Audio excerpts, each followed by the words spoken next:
Total Screen proudly presents their official podcast, On Screen, with your hosts, Tyson Gifford and William Roerig.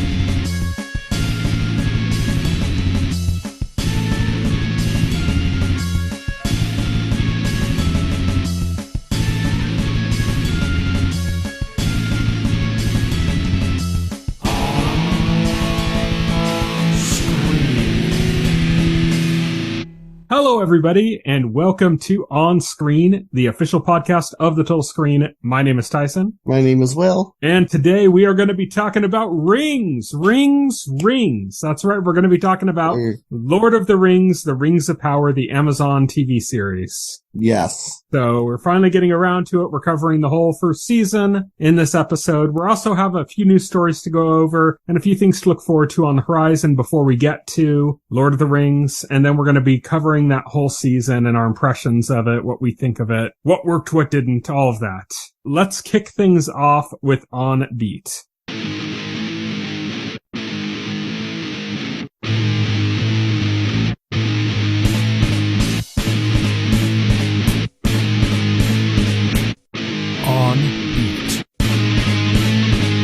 On Beat is, of course, our news segment, and this week we're going to start things off with the dystopian martial arts movie Absolute Dominion, which we mentioned previously on this podcast when it was starting production, I believe, has unfortunately had its funding pulled by Netflix and Blumhouse after finishing production. They're now shopping it around for distribution, for a different means of distributing it. It's currently in post-production, so it's already finished filming. But this starred Alex Winter and Patton Oswald. It's just kind of a ridiculous concept about this kind of post-apocalyptic dystopian future where there's all these religions and they're at war with each other, and there's a big martial arts tournament to decide the one dominating religion that will have absolute dominion. So it's kind of crazy. It's very 80s in the idea of like, we have this big sci-fi concept and how do we resolve it with a martial arts tournament? Yeah. I mean, really goofy, really fun concept. You know, hearing the names behind it sounds promising. Hopefully it can get funding. Unless it's bad, then don't. Yeah. But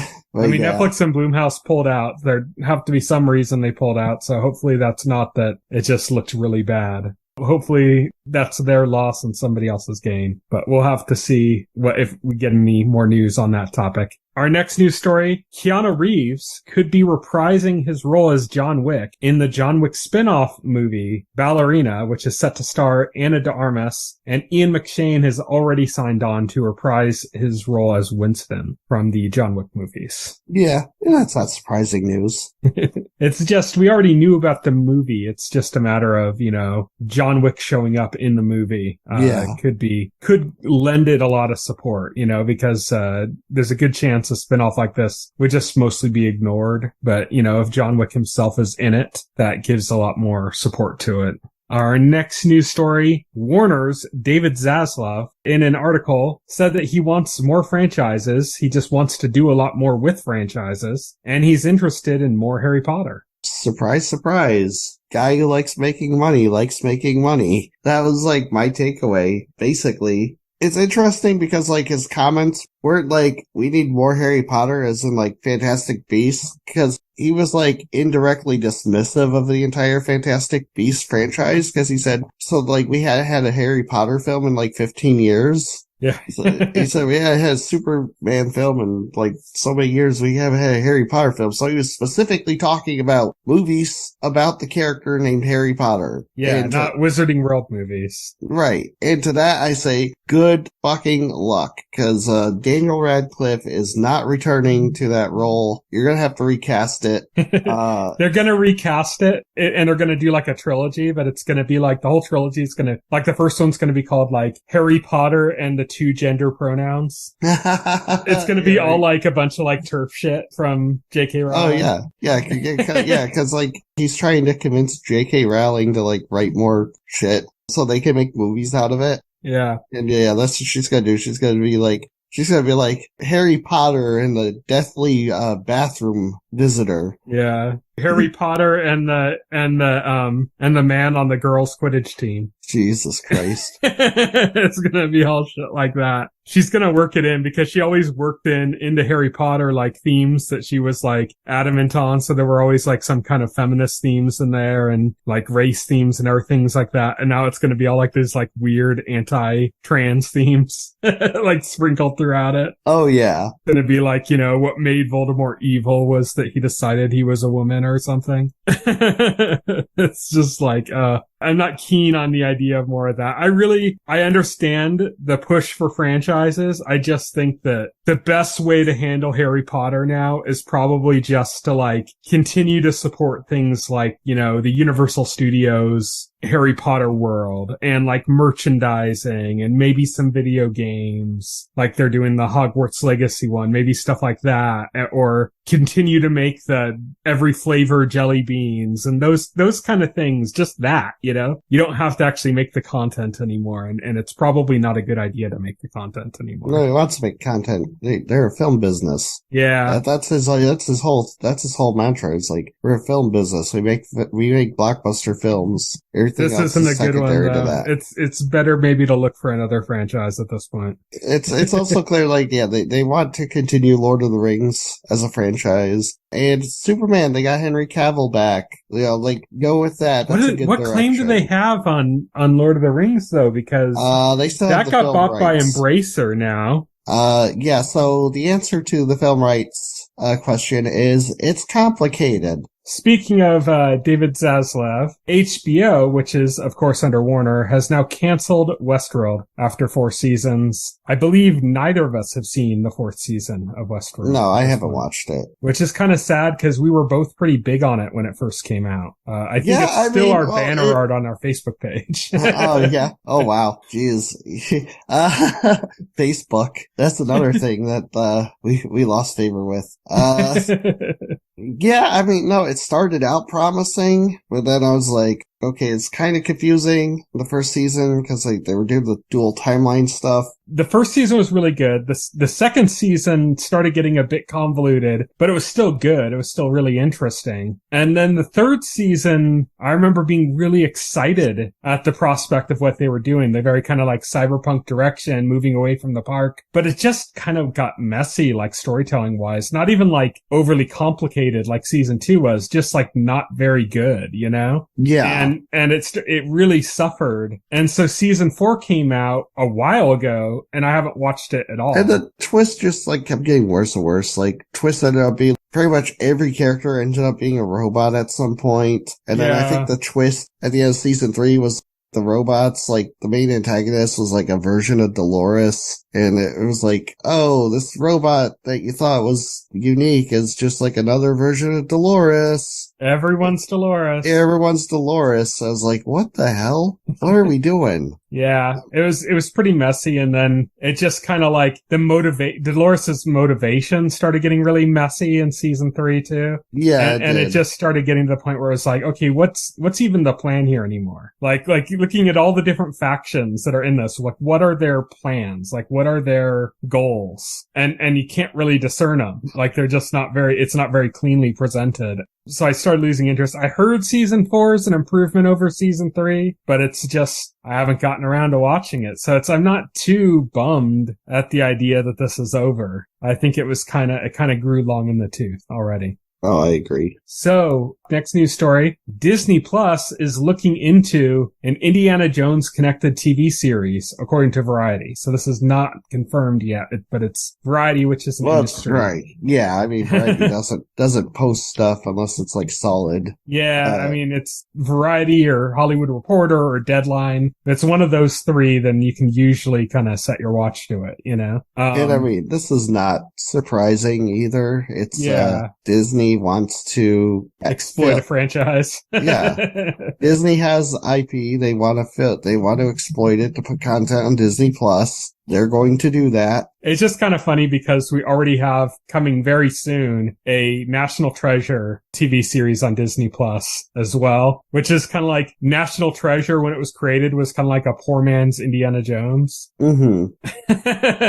And so you can have them like on the same service now, like series based on both of them, offshoots of both of them. It's just kind of very strange. I'm not too excited about that. I think I've kind of lost interest in most of the Lucasfilm stuff. I'm really kind of only interested in Willow now. I want to see what that turns out to be like. Yeah, same. But I've fallen off hard on Star Wars and the Indiana Jones stuff. I fell off way before Disney got the rights to that.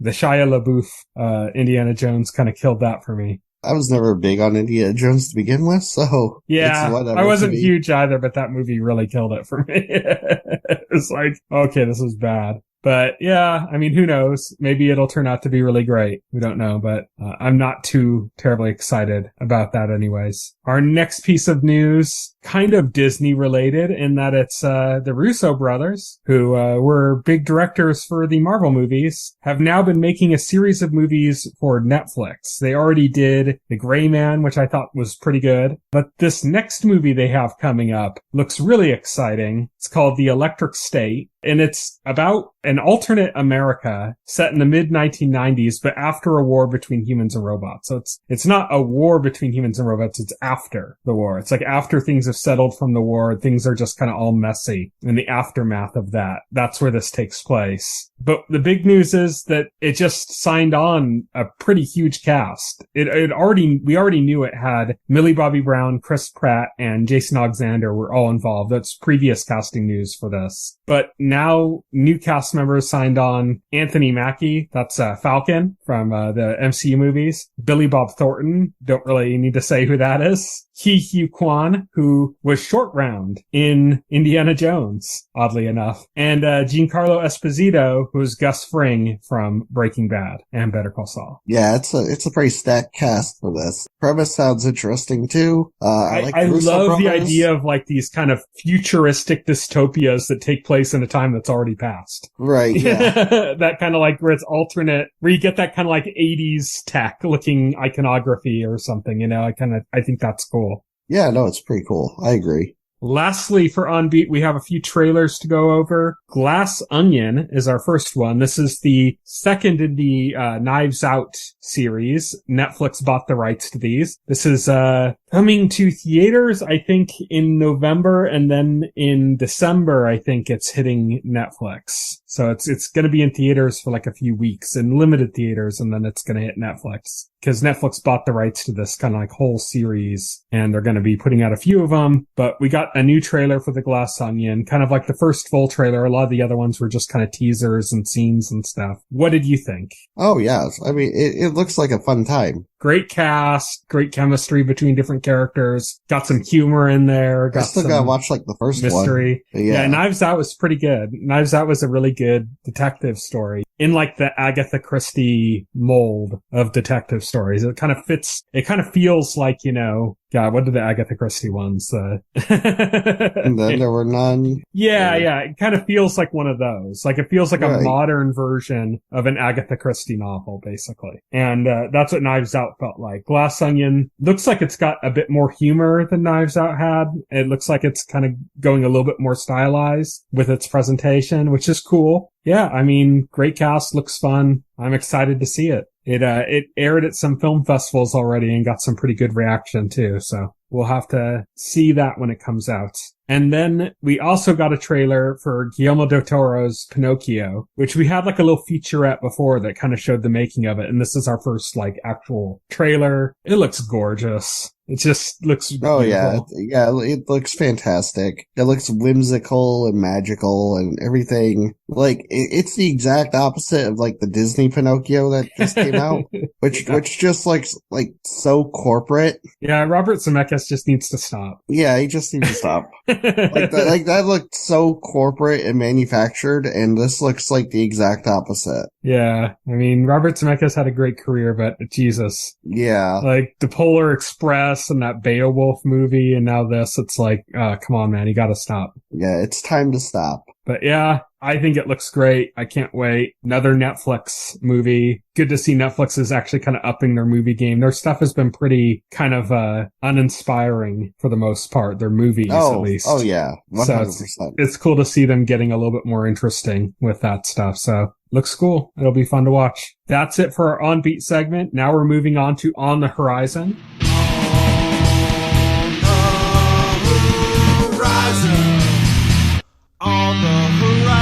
On the Horizon is where we talk about what's coming up in the next week or so. And this week, we have coming up Rogue Heroes is coming on Sunday, November 13th to Epix. It's about the origin of the British SAS during World War II. The interesting aspect of this is that it's coming from Stephen Knight, who was the showrunner of Taboo and Peaky Blinders. Mm-hmm. Not to be confused with Stephen S.D. Knight, who did Daredevil and Spartacus. But this is still, Taboo was great. It'll be cool to see something else from Stephen Knight. And it's a kind of interesting story to tell, I believe. So next up, we have Tulsa King coming on Sunday, November 13th to Paramount Plus. This is the Sylvester Stallone, like, mafia drama comedy action series that, we covered a trailer for before, but I believe, yeah, I mean, hey, if you like Sylvester Stallone, I don't know if he's done a TV show before, but here he is. Yeah, there he is.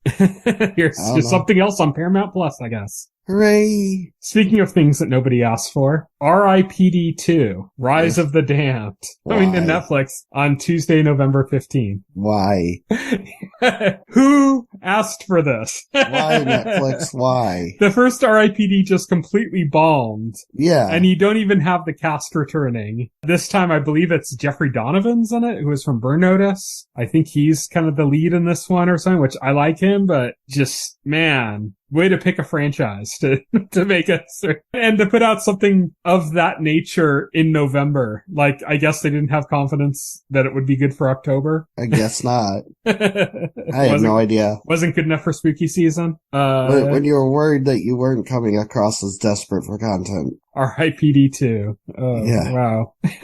Then on Thursday, November 17th, 1899 is coming to Netflix. We talked about this trailer, I think either last week or the week before. This is the next one from the creator of Dark, which was that German language Netflix series. This one, it looks like it's kind of about like the Bermuda Triangle or something related to that. It's visually looks really interesting. Yeah, I mean, Dark had a big following, so I think this is going to get a lot of talk as well. It looks gorgeous. Yeah, it does. Next up, we have A Christmas Story Christmas coming up on Thursday, November 17th on HBO yeah, we already Max. talked about this last week. We talked about the trailer last week. Don't have to repeat my comments. It just looks like it misses the point, basically. Yeah, pretty much. I mean, it's callbacks to the movie. It's like the scene, they show the scene like with Santa Claus, but it's literally like, they don't even like recreate the scene. Maybe they do in the actual movie attempt to, but it's just like a reference. It's like, oh, look, remember this from the original movie? You like that joke. They also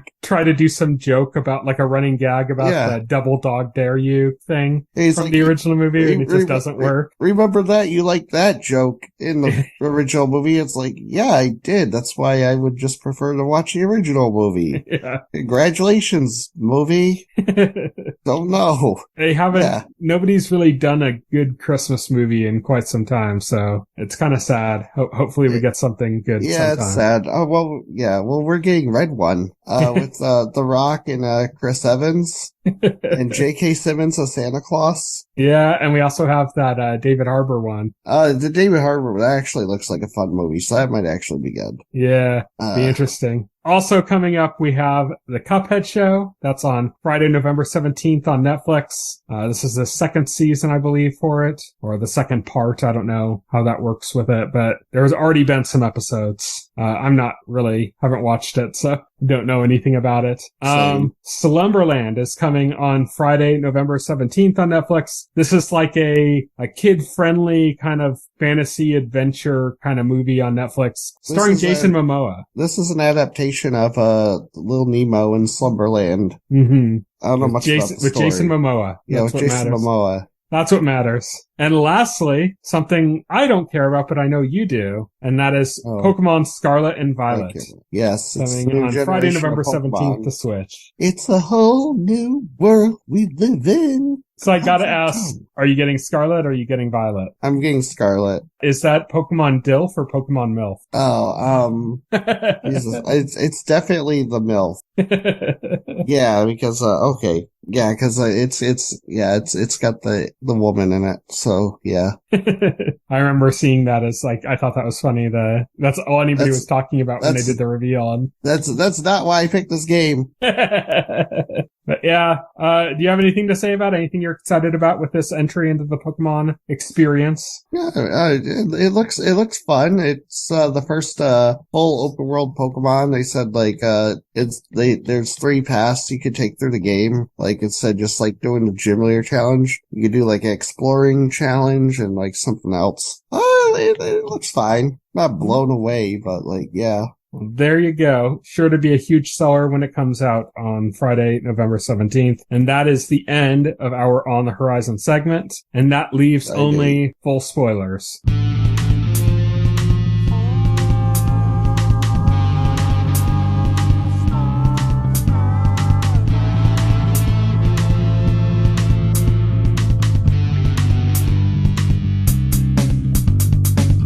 So for this week's full spoilers, we are talking about The Lord of the Rings, The Rings of Power. So What were your thoughts? Just kind of general thoughts to get things started off. Did you like this? Yeah, I liked it. I thought it was fine.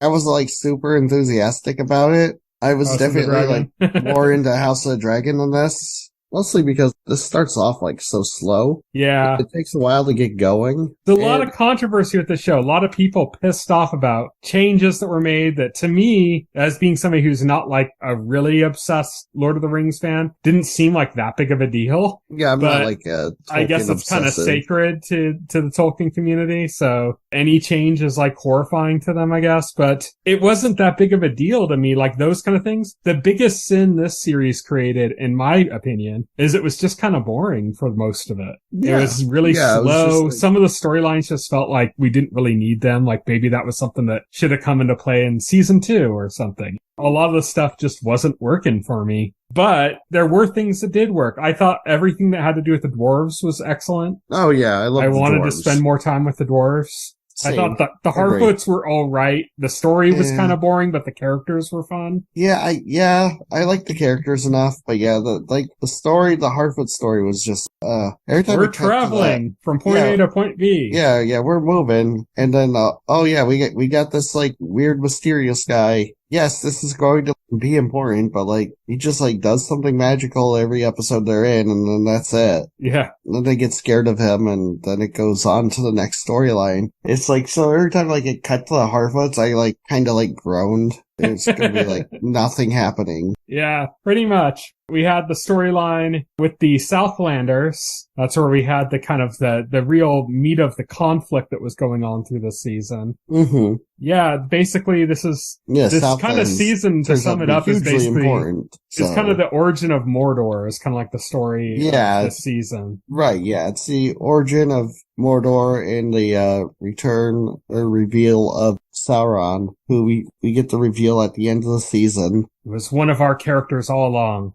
What? It was fairly predictable. Yeah. Like, it wasn't anything like out of left field, which is Once fine. they started really heavily hinting at it in like the last 2 or so episodes, they were getting like really obvious with it. Yeah. It's like they wanted the audiences to figure it out so they could have that like cool moment of discovery, but it just got too obvious by the end where it was like, okay, yeah, you don't have to rub it in now. Now it's just getting kind of well, it was insulting to our intelligence. And people guessed Hallbrand initially because he was the supposed like king of the Southlands, but more than that, he's also an original character created for the show. Mm-hmm. He doesn't appear in any of Tolkien's writings, and so people like kind of guessed, oh yeah, if anybody's like, gonna be Sauron, it's gonna be like this guy who isn't established in like existing lore. Yeah. It's a little unfortunate. He was an okay character. He was entertaining at times. Yeah. I liked him in the early parts of the story in Numenor, where he was just trying to like, get into blacksmithing and getting like stole some guy's badge and, Oh, yeah. All that stuff was kind of fun with him. Other than that, he was kind of mostly uninteresting. I think the moment it became really obvious to me who he was when the big battle episode and when he took Adar hostage, who was like the leader of the orcs. And he was like, what you did to me or something. And it's like, how would these characters know each other? And Adar had just talked about killing Sauron or something like the episode before or something. Oh, right. Yeah. So it was like, oh, okay. Like he's clearly Sauron, They're playing with that in a weird angle. It's weird to me because I think one of the biggest weaknesses of Lord of the Rings in general is that, and this is a very like old fantasy versus new fantasy thing, is that it's just very black and white, It's very like good and evil. And here by presenting Sauron in the lens of a different character, it's getting you a chance to kind of like, oh, okay, so he is an actual in-depth character, but he really isn't. And so that kind of like, it just doesn't work that well. Like once the reveal's done and... So the showrunners really want Sauron to be a complex villain. Like there was a quote that I saw in the Rings of Power that says, Rings of Power showrunners said they want Sauron in season 2 to be a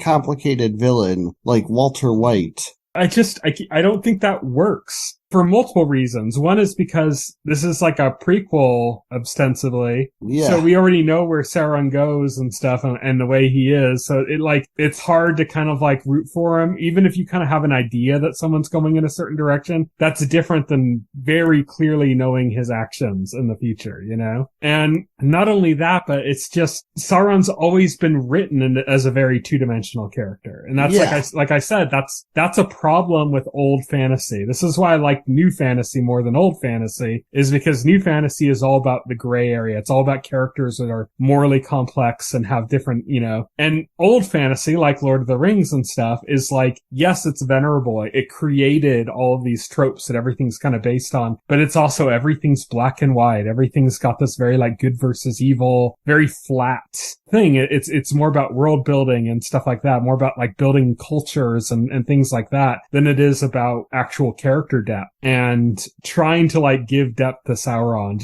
it just doesn't work for me that much, like I think the character was a little bit interesting and that is kind of all taken away by the reveal that he's Sauron. Like it just kind of flattens what they did do. You know what I mean? Mm-hmm. So I don't know. I don't know how that works for me. I think the series definitely has some strengths though. And a lot of that comes down to just the production quality of the series. Oh, it's phenomenal. Gorgeous. Yeah. Yeah. Like I remember I was watching the first episode. I was like, man, the way this world is rendered, you believe it. You believe it's real. You can practically see like a tallying price tag as you're watching it. Just soaring I just thought higher.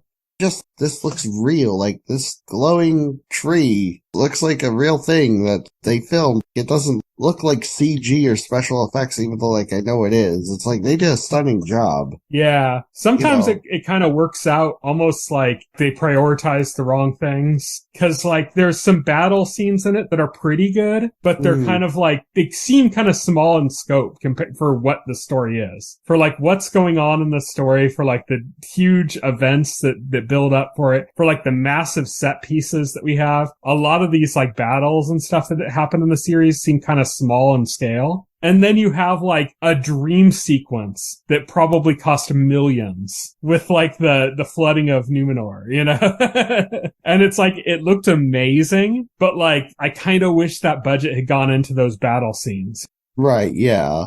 That's, I think, the main takeaway for me with Rings of Power is that there's just a lot that looks really great and stuff, but it just seems like maybe they focused on the wrong areas. And it goes down to not just like budget and stuff, but it's also, like we said, some of the stories just don't really work that well. They just feel like they're there because they eventually need to pay off. But then they're just kind of boring as we're going through them. Like we said, the Harfoot storylines are pretty boring for the most part. Yeah, it has payoff at the end when the wizard, like, basically discovers who he is. There's a very obvious fake out. It's like the last episode. There's a very obvious fake out because, like, these sorcerers or whoever are tracking him down and looking for him because they think he's Sauron. Mm-hmm. And so you get at the beginning of the episode, they hail him as Sauron, and since he's confused, doesn't know who he is, like, he like, goes along with it, and then it cuts away to something else, so, like, the implication is like, oh, we just revealed Sauron, but you didn't. Yeah.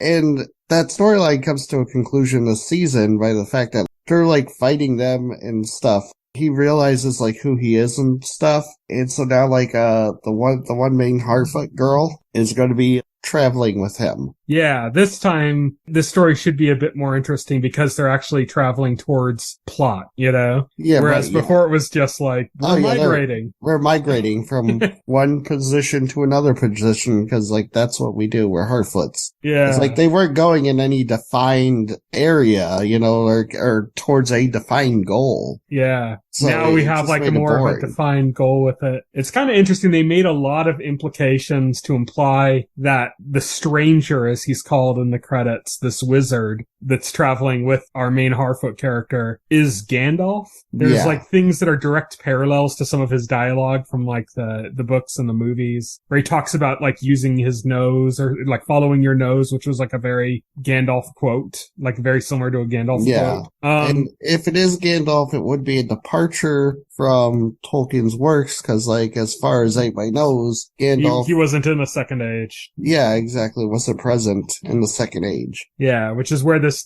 show takes place all in the Second Age. So when it comes to the wizards in general, like the only wizards that were in the Second Age, besides like Sauron, who's also a wizard, is the Blue Wizards. The Blue Wizards, which Tolkien really wrote very little about. Yeah. And so the idea is like, oh, this makes sense that this would be one of the Blue Wizards or something. But they're making a lot of implications that it's Gandalf. They're implying heavily that it's Gandalf. At least in the finale. Like, but there could be another fake out. Yeah, it could be another fake out. I mean, they said he was Sauron. Or just be like, oh, this is a new character, but we're going to make him very Gandalf-like so that there's a level of familiarity. Yeah, could be that too. Or they could just, be messing with people the same way when they refer to him as Sauron at the very beginning of the final episode. Right, yeah. But it'll be interesting to see where they go with that. And that storyline looks like it'll be interesting in season 2, whereas it was really not. Yeah, in the first season. Oh, yeah, it wasn't. Again, it's like it's a slow build. They're building up to something that's, much more interesting, but man, it takes them a while to get there. Mm-hmm. And let's talk about the dwarf storyline again, because I think the dwarf storyline wasn't that great, but the characters were phenomenal. The characters were great. The storyline is basically like, it becomes like key to the season, right? Because it ends up being about the mithril mines and the elves needing the mithril. Mm-hmm. It also ends up becoming, at the end, the origin of the elves' rings of power. Yes. Because which are the 3 that were not made by Sauron. Yeah. Sauron convinces them to make it. Mm-hmm. They were originally talking about making a crown that they were going to give to the High Elf King, and he was going to wear it, and the power was going to flow through him, and that was going to, I guess, save the tree from rotting or something, and allow the elves to live their immortal lives in Middle-earth without having to leave. It's all weird stuff. But they ended up dividing it up into rings, which was fairly obvious. We knew where that was going, It was pretty obvious when they were talking about what they were making, that it was eventually going to end up being the 3 rings for the elves. So the dwarf storyline ended up kind of becoming part of the central plot, not really with the dwarves, but with the elves, moving on from that storyline. But the dwarves were just the most interesting characters throughout the season. I love Durin. Durin's great. Durin was great. Disa was great. Yeah. People really hated Disa before the series ever started.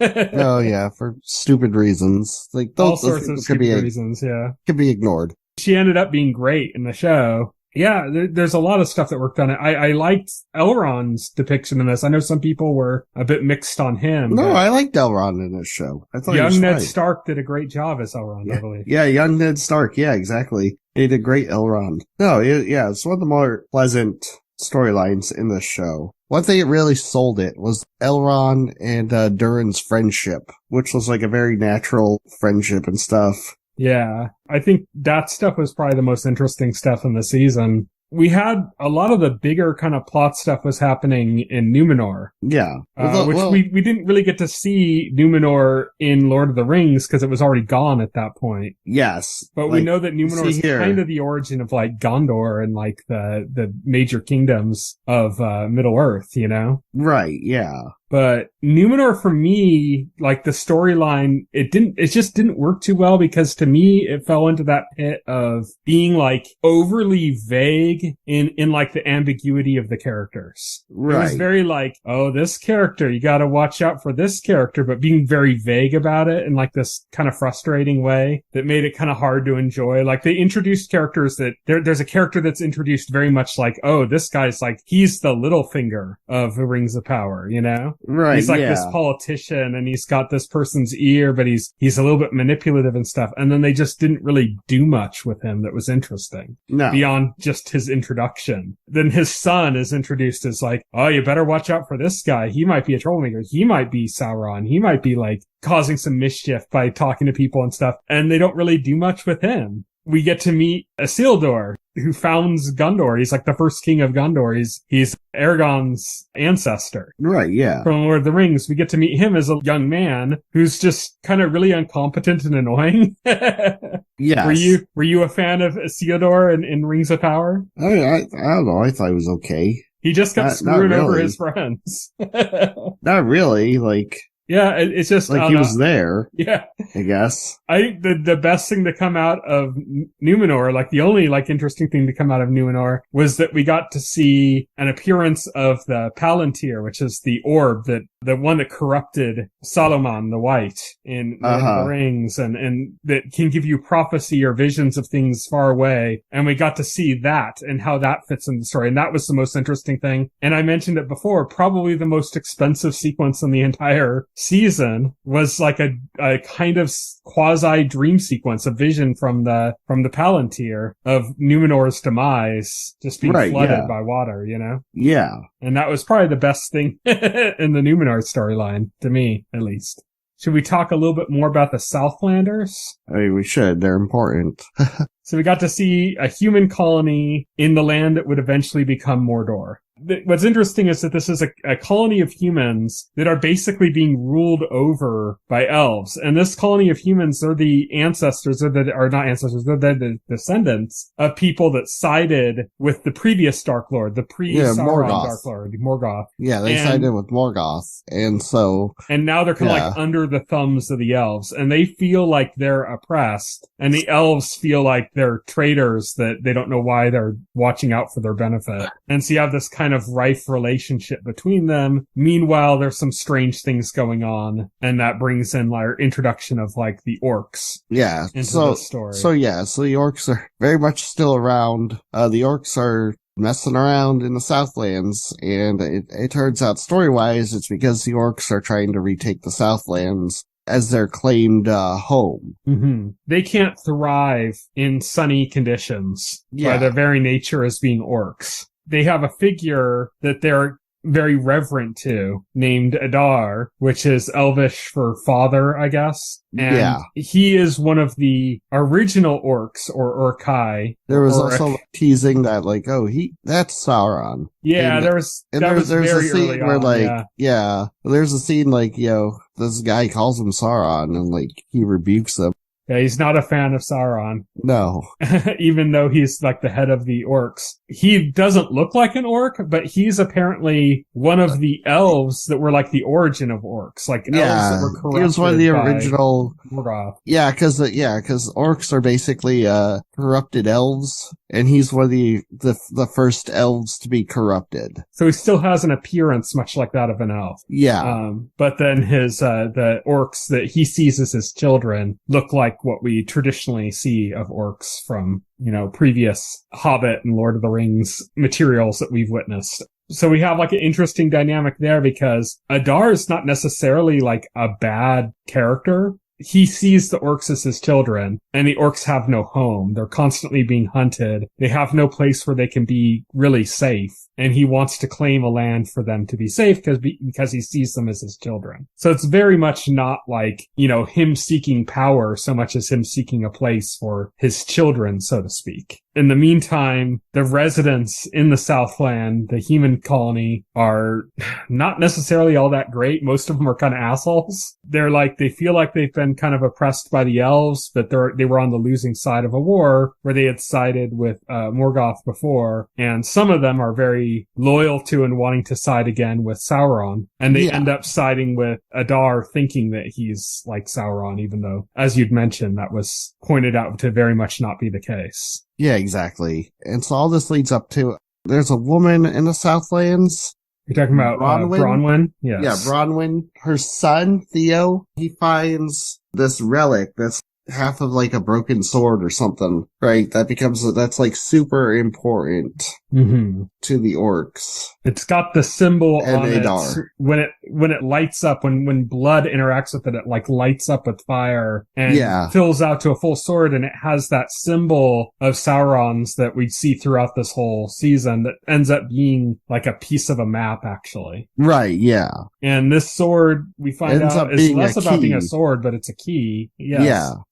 To a dam, to destroying a dam that has been holding back these waters that are from, I guess this dam's from the first age of Middle Earth, where this series all takes place in the second age. And so it ends up being probably the best episode of the season ends up being one in which there's a big battle and there's a little small deception. It's a little infuriating. But there's a small deception that allows one of these, Sauron worshipping people from the Southlands to get the sword from Adar before Adar is captured by the Numerians and Galadriel. And this key floods all this water out. We saw that orcs were building these tunnels. We didn't really know what for. We just thought it was so that the orcs could travel and avoid the sun, but it had a different purpose. It was to funnel all of this water into this inactive volcano, this mountain. Yeah. And that's the origin of Mount Doom. Reactivate it, yeah.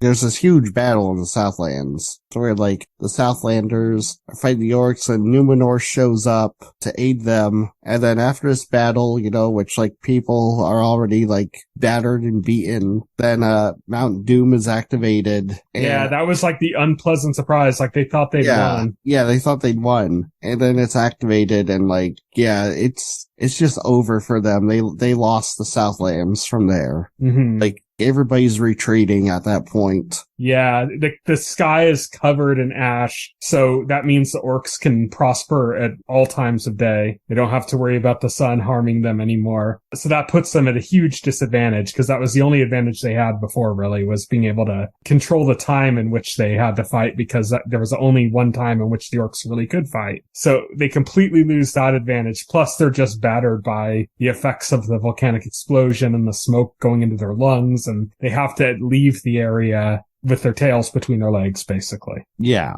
That's kind of the majority of the Southlander storyline. We haven't talked about who's essentially, I guess, like the main character of this story, which is Galadriel, who is a character we already knew from the original Lord of the Rings movies, but we saw her in a very different role. Here we're seeing kind of a young, feisty Galadriel, warrior Galadriel versus like a queen Galadriel. Yeah, exactly. Somebody who is consumed by revenge and is actively seeking out Sauron, in order to get that revenge. Yeah, she wants to finish him off because she believes he's still around. And, most of the elves are like, yeah, this is already over. He's already gone. We haven't seen him in so long. And she's like, I can't accept it till I see him with my own eyes. I know he's still out there. We have to kill him. And she leads a group of elves that have been hunting Sauron for like centuries, I guess. And, since the conflict of the first age ended. And we kind of see the end of that group at the very beginning of this show, because the group basically just starts losing faith. Like they're like, yeah, we're done doing this. This is too hard. We're traveling through very treacherous terrain. We're putting ourselves in danger for apparently nothing. And, they kind of like rebel against her, and that kind of brings an end to her group. She's forced to return to the Elven Kingdom in Middle Earth, and the Elf King, instead of like continuing on and letting her continue continue on with her mission. This tells her that she needs to return across the Sundering Seas to Valinor. Yeah. Where the elves came from. Yeah. Which is supposed to be like, like being granted to return to Valinor is supposed to be like a great honor for an elf, like elfin warrior and that's stuff. Their stronghold, not just of the elves, but that's also where like the gods, like the figures that come to Middle Earth as wizards, like originate there in like more godly like forms. And it's basically like the heaven or the Mount Olympus of sorts of, Middle Earth, or not Middle Earth, but of that world, But Galadriel has no interest in returning to Valinor. Mm-hmm. So she does not do that. Yeah. So she jumps off the boat as it's entering Valinor and leaves. And ironically, this brings her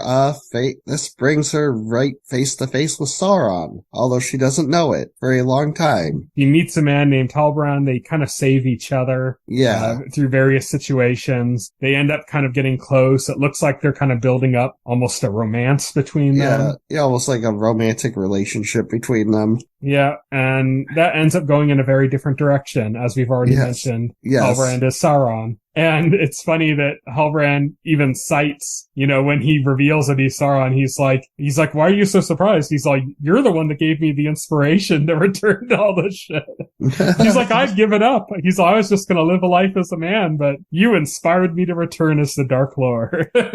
Yeah, because in Numenor, she was really banging on that drum that, like, they needed to get down to the Southlands and fight that war. Yeah. He was he just wanted to not have any part in it. And then he got sucked back in and decided, okay, I guess I will be the Dark Lord and she'll be my Dark Queen. Which is kind of a callback to in like the Lord of the Rings movies. There's that whole moment where Frodo offers her the ring and she talks about like, instead of a Dark Lord, you would have a Dark Queen, all powerful. And that's basically what Halbrand wanted for her, is the idea of like, okay, well, I'm Sauron, but you can be by my side. And if you think I'm going too far, then you can reel me in as the person at my side as we co-rule over Middle Earth. Mm-hmm. And she's not about that. I think we've covered most of the stories that have happened in here. Yeah, I think we covered the majority of it. What are you interested in for a season 2 from this? Like, what is interesting to you and what isn't? So what's interesting to me? Now that we've defined that the stranger, like, knows who he is and what his purpose is, and, like, there's an actual quest there, I'm excited to see where that goes. I'm excited to see what happens with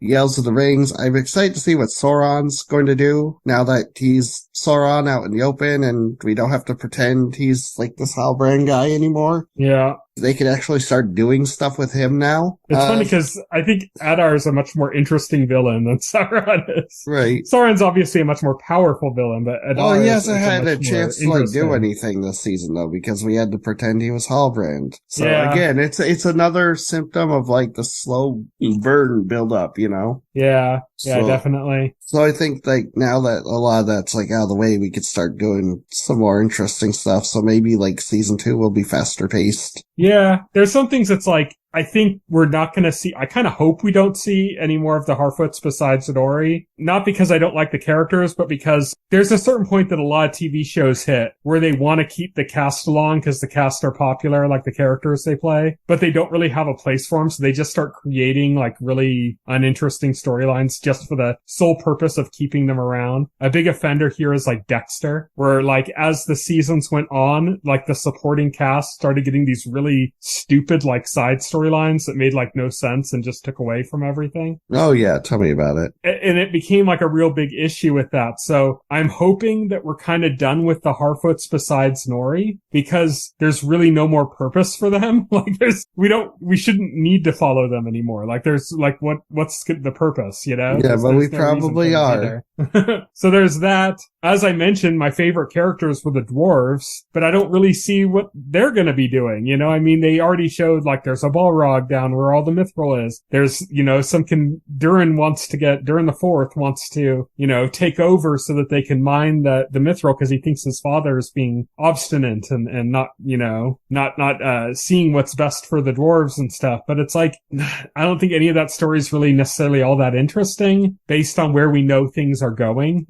There's not much room for interesting story, I don't think. So I'm a little bit sad about that because I like those characters and I just don't think there's has really anything else to do with them. Yeah. I hope we get some more elves, because there's a lot of more interesting elves in Lord of the Rings story, you know? Yeah, so it'd be kind of cool to get some more major elven characters. And I maybe it would be fun to learn a little bit more about, you know, the main characters in the Southlander storyline, mainly being, you know, the woman Bronwyn, her son Theo, and the elf Arendir. There's some implications made even that like Theo might be Arendir's son. There's some theories going on about that, but who knows? I don't think that's necessarily true. Yeah, I mean, it's just interesting because, like, I think the storylines that were the weakest in season 1 are going to be probably the most interesting in season 2. Yeah, probably. So it's just going to be a matter of, like, but are we going to enjoy spending time with those characters after they were kind of in rather uninteresting stories before? But who knows? Hopefully we see more magic. We see more, like, you know, fantasy kind of elements leak in. Now that we have a wizard that actually knows what he is, maybe we'll see some more interesting stuff with that. If he is one of the blue wizards, there were 2 blue wizards, so maybe he'll encounter another one and we'll get some more of the storyline with them. But, yeah, I mean, I guess we have to find out where Isildur is, because when the series ended, his father thinks he's dead and he's kind of like lost somewhere in the Southlands, and he eventually becomes the first king of Gondor. Yeah. So, gotta do something with him. So maybe that'll be interesting. But we talked about your general impressions, and you liked it. I expressed some distaste for quite a few things in it, but I still enjoyed it overall. I still think it's like, for instance, I mentioned this before, but I still think it's better than like The Witcher, which hasn't really been that great to me. And I like fantasy, so I think the spectacle of it is pretty amazing and fun to watch. How does this rate amongst the other fantasy shows? We already know this doesn't hold up to House of the Dragon for you, but I don't know. I haven't watched every fantasy show out there. I don't know. I'll give this a B. How about that? Okay, yeah. I think this is like a C for me. I think it's okay. I think it's kind of crazy how much this costs still. From the very days that this was announced as a possible deal, this has been like the most absolute insane budget story ever for television. And it continues to be, so. Every time I hop on like Variety or something to source news for the podcast, I see like some article on there that keeps getting reposted that's called something like the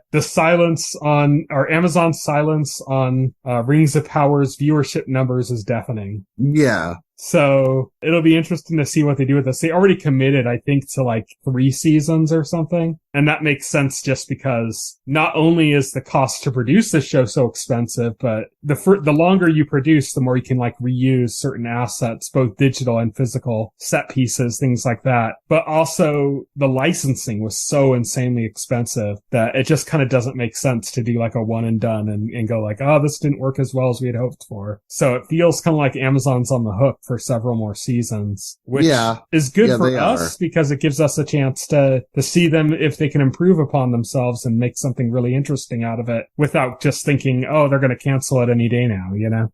But that's it for the Rings of Power. Anything else to say about it before we move on? No, we're good. So, next week, we are going to be talking about Weird, the Al Yankovic story. And I believe we didn't finish our topic, so I'll bring it up right now to see for sure. Do you want to throw in UHF as well? Why not? Let's go for it. Okay, so next week we are going to be talking about Weird, the Al Yankovic story and UHF. If you don't know, UHF was a movie from the 80s that Weird Al made about a character who inherits a like small cable channel and just does all sorts of crazy stuff with it. It's a really fun movie, but it's something I personally haven't seen in decades. So it'll be fun to go back and watch it, see how it holds up to my memory of it. But we'll be talking about both of those movies next week. So stay tuned for that. Thank you everybody for listening. You can follow me on Twitter. I'm at Tyson Gifford. You can follow Will. He is at Foxhole Hero. You can check out our website, thetotalscreen.com. You can check out our Facebook page, our SoundCloud page, our Twitters, all of that you can find the links to within the container stories on our website, thetotalscreen.com. Just go to like one of the podcast container stories, open it up, and there's a bunch of text in there, and you'll see some links towards the bottom to all of those social accounts and stuff. The best way to reach us is probably still on Twitter. I don't really check the Facebook page that often. I don't check my own Facebook that often. I'm just not really involved in that. So that's probably the best way to reach us is directly through Twitter, through like a DM or just messaging us there. But until next week, thank you everybody for listening. Good night. Good night. Thank you for listening to the OnScreen podcast. the official podcast of The Total Screen. Visit our website at thetotalscreen.com. This podcast can be found on any major podcast client, including Pocket Cast and Apple Podcast. The entire backlog of this podcast and other content can be found on our YouTube channel.